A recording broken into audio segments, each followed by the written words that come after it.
Alhamdulillahilladzi anzala ala 'abdihil kitaba wa lam yaj'al lahu 'iwajan. Asyhadu an la ilaha illallah wahdahu la syarikalah, innama huwa ilahun wahid. Allahu la ilaha illa huwa rabbul 'arsyil 'azim. Allahu la ilaha illa huwa khairul qayyum. Allahu la ilaha illa huwa ar-rahmanur rahim. Qala rabbis shrah li sadri wa yassir li amri wahlul 'uqdatam lisani yafqahu qawli waj'alni waziran min ahli. Muslimin muslimat yang dimuliakan Allah, sesungguhnya semua pujian adalah milik Allah, dan kita semuanya memuji kepadanya, memohon pertolongan serta memohon ampunan kepadanya, dan kita berlindung kepada Allah dari kesesatan jalannya setan. Siapa yang Allah tunjuki, maka tidak ada yang dapat menyesatkannya, dan siapa yang disesatkan Allah, maka tidak ada yang dapat menunjukinya. Dan saudaraku semua yang dimuliakan Allah, ujian hidup yang kita alami yang tidak ambil usai adalah perasaan umum yang dialami banyak orang. Seringkali masalah itu datang silih berganti, yang membuat kita tuh merasa lelah, merasa capek, merasa putus asa, bahkan mempertanyakan mengapa semua ini menimpa pada diri kita semuanya atau menimpa pada keluarga kita. Namun penting untuk diingat bahwa setiap ujian memiliki hikmah dan tujuan, dan Allah tidak akan memberikan cobaan di luar batas kemampuan dari seorang hambanya. Ketika manusia masih bernapas, saat itulah masalah apapun akan datang silih berganti kepada kita semuanya. Tugas manusia adalah menyelesaikan masalah-masalah tersebut agar tidak menjadi masalah dan berlarut-larut dan menciptakan masalah baru di kelak kemudian hari.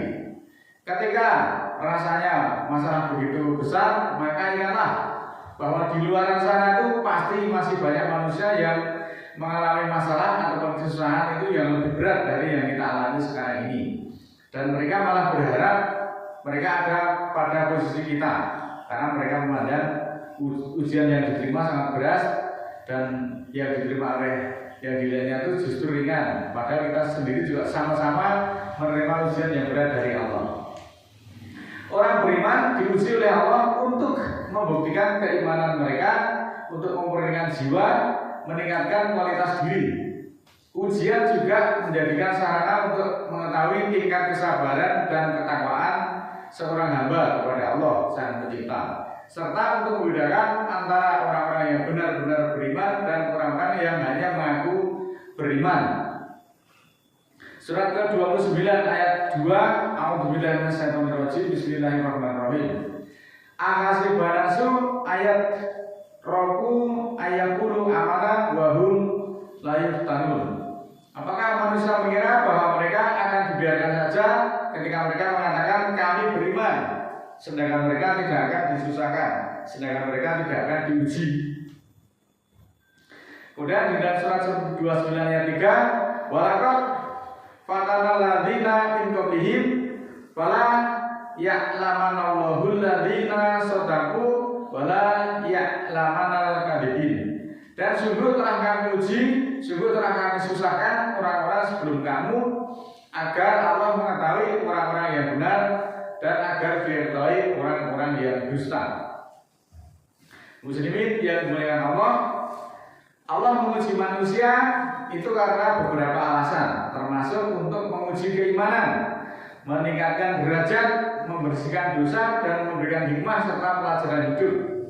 Ujian juga berfungsi sebagai sarana untuk mengetahui siapa yang benar-benar beriman dan sabar, serta untuk mengeluarkan potensi yang terpendam yang ada di dalam diri manusia. Apapun ujian dari Allah harus kita terima, mengandung makna bahwa setiap mukmin kita harus menerima segala ujian ataupun cobaan yang datang dari Allah dengan lapang dada dan sabar, karena itulah bagian dari takdir dan kasih sayang Allah kepada hambanya.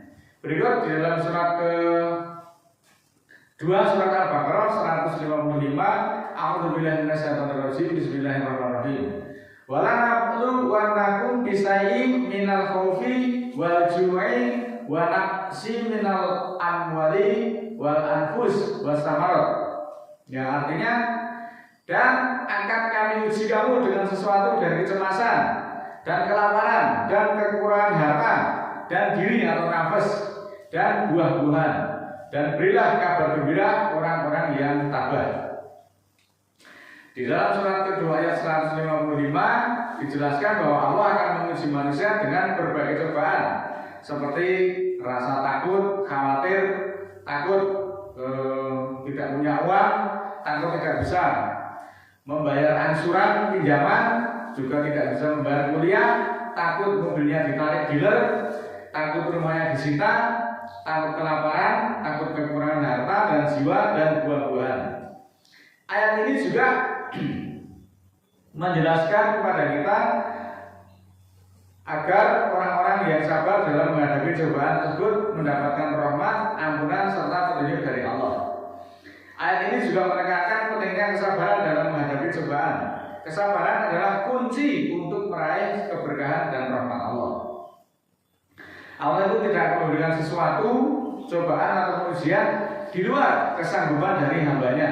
Tertera dalam surat kedua ayat 286 bahwa Allah menegaskan tidak akan membebani seorang melainkan sesuai dengan kemampuannya. Hal ini menunjukkan kasih sayang dan keadilan Allah kepada hamba-hambanya.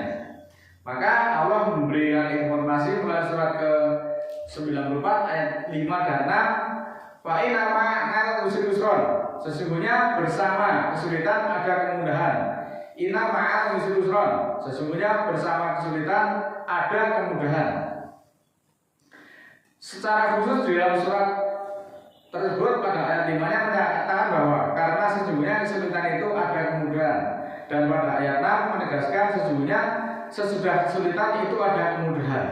Ayat-ayat ini memberikan harapan, memberikan motivasi dan mengingatkan bahwa ujian hidup itu akan berlangsung selamanya dari Allah, dan Allah selalu menyediakan solusinya, menyediakan jalan keluarnya.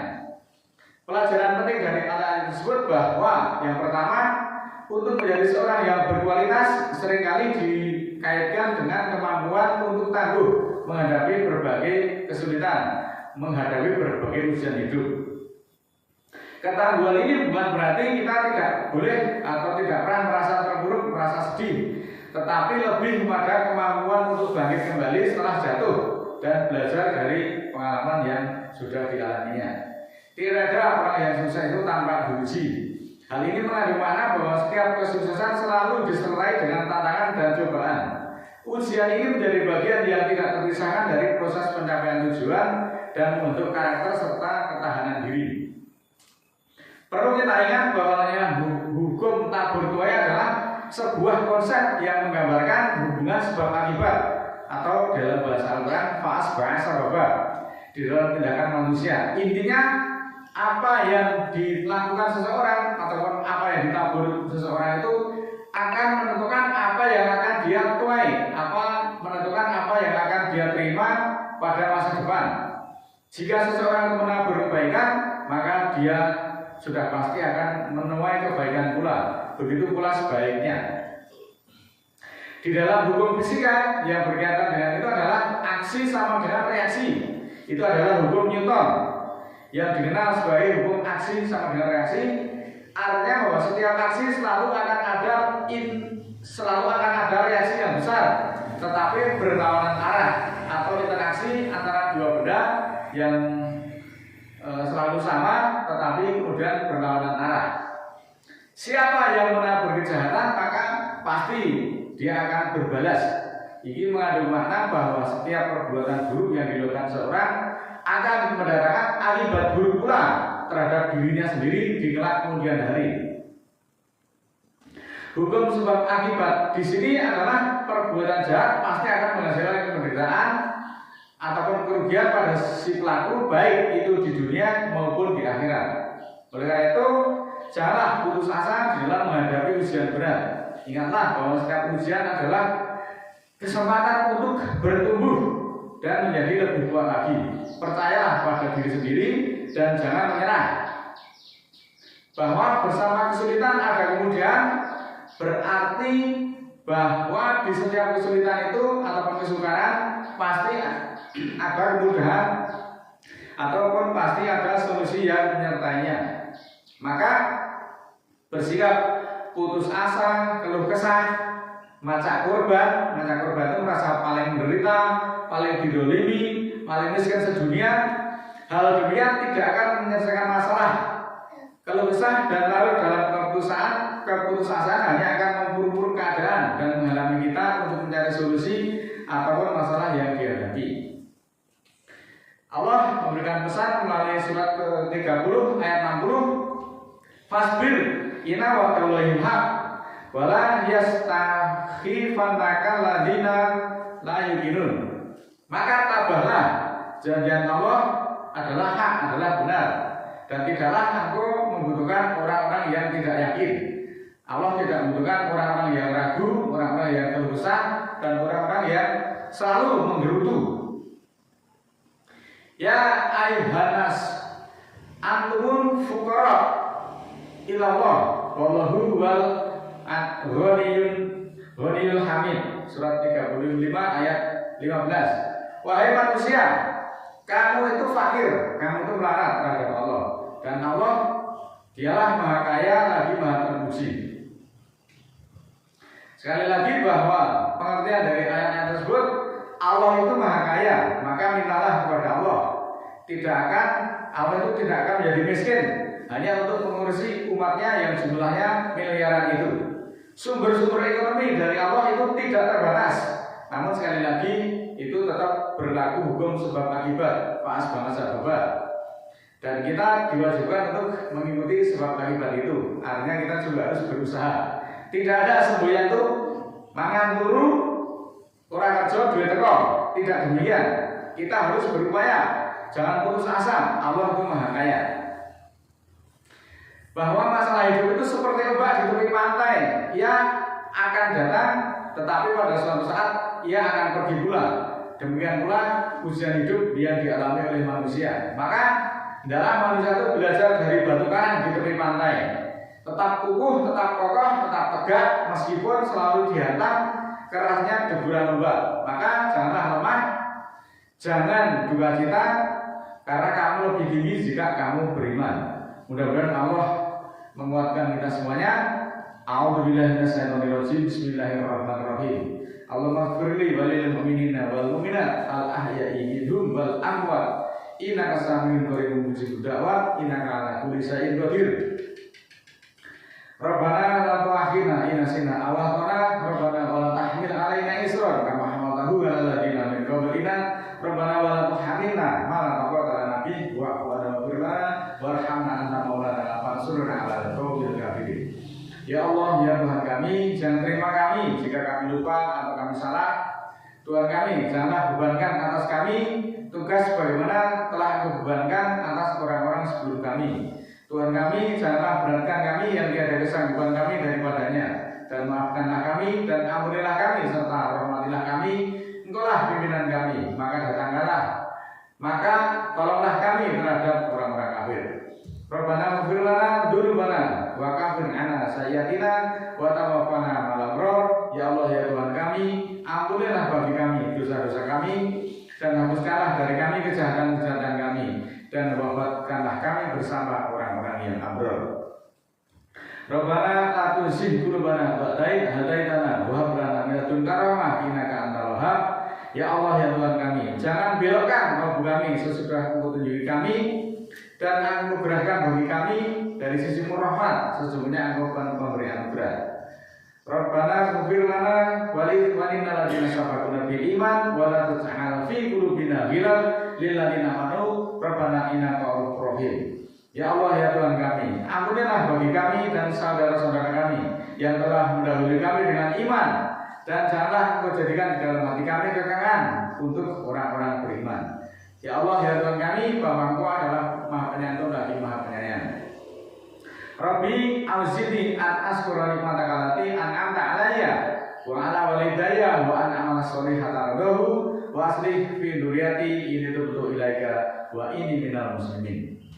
Ya Allah, ya Tuhan kami, bawalah aku untuk mensyukuri nikmat-Mu yang telah Engkau nikmatkan atas ibu bapakku, dan untuk beramal soleh yang Engkau ridhoi. Jadikanlah aku bertobat berbuat soleh kepada keturunanku, dan aku bertobat kepadamu, dan aku termasuk muslimin. Subhana rabbika rabbil izzati amma yasifun, wa salamun alal mursalin, walhamdulillahi rabbil alamin. Maha suci Allah Tuhanku, Tuhan kemuliaan tentang apa-apa yang mereka sifatkan. Keselamatan atas para urusan dan segala kepujian punya Allah, Tuhan semesta alam. Walhamdulillahi rabbil alamin.